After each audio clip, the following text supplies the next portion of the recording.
X മുസ്ലിമും യൂട്യൂബറുമായ ആരിഫ് ഹുസൈനെ നിങ്ങൾക്ക് എല്ലാവർക്കും അറിയാമല്ലോ, ഞാൻ പ്രത്യേകിച്ച് പരിചയപ്പെടുത്തേണ്ട ആവശ്യമില്ല. ദിവസേന വളരെ ശക്തമായ മനുഷ്യത്വ വിരുദ്ധമായ ഇസ്ലാമിന്റെ പഠിപ്പിക്കലുകളെ കുറിച്ചും പ്രവർത്തനങ്ങളെ കുറിച്ചും ഒക്കെ യൂട്യൂബിലൂടെ പറഞ്ഞുകൊണ്ടിരിക്കുന്ന ഒരു വ്യക്തിയാണ് അദ്ദേഹം. അതുകൊണ്ട് തന്നെ അദ്ദേഹത്തിന്റെ കഴുത്ത് വെട്ടും എന്നും പറഞ്ഞുകൊണ്ട് ഒരു ഭീഷണി ഇമെയിലിൽ ലഭിച്ചതായിട്ടാണ് കഴിഞ്ഞ ദിവസം ഒരു വീഡിയോയിൽ വന്നപ്പോഴത്തേക്ക് അദ്ദേഹം പറഞ്ഞത്. എത്ര ഗുരുതരമായ ഒരു സംഗതിയാണ് ഇതെന്ന് ചിന്തിക്കുക. ഇവിടെ ജനാധിപത്യ രാജ്യമായതുകൊണ്ട് തന്നെ ഏത് കാര്യത്തെയും ആരോഗ്യവഹമായ രീതിയിൽ വിമർശിക്കാൻ എല്ലാ മനുഷ്യർക്കും അധികാരമുണ്ടെന്നിരിക്കെ, ഭരണഘടന അതിന് അനുവദിക്കുന്നുണ്ടെന്നിരിക്കെ, ഒരു കൂട്ടം ആളുകൾ ചിലരെയൊന്നും സംസാരിക്കാൻ സമ്മതിക്കില്ല എന്ന വാശിയോടുകൂടി രംഗത്ത് വരികയാണ്.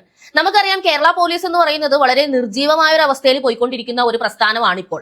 യുപിയിലെ ഇതുപോലെ തന്നെ ഒരു സംഭവം ഈ അടുത്തിടക്ക് നടന്നിരുന്നു. അവിടെയും എക്സ് മുസ്ലിമും യൂട്യൂബറുമായ സലീം വസ്തിക് എന്ന് പറഞ്ഞ ഒരു വ്യക്തിയെ കഴുത്തറുത്ത് കൊല്ലാൻ വേണ്ടിയിട്ട് രണ്ടുപേര് ശ്രമിച്ചു.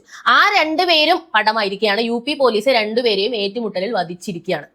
ഇങ്ങനെ ഒരു പ്രൊട്ടക്ഷൻ കൊടുക്കാൻ പിണറായി വിജയൻ ഭരിക്കുന്ന കേരളത്തിന് സാധിക്കുമോ? അങ്ങനെയൊന്നും പറ്റില്ല. എന്നാലും നമ്പർ 1 എന്ന പേരാ ബാക്കി.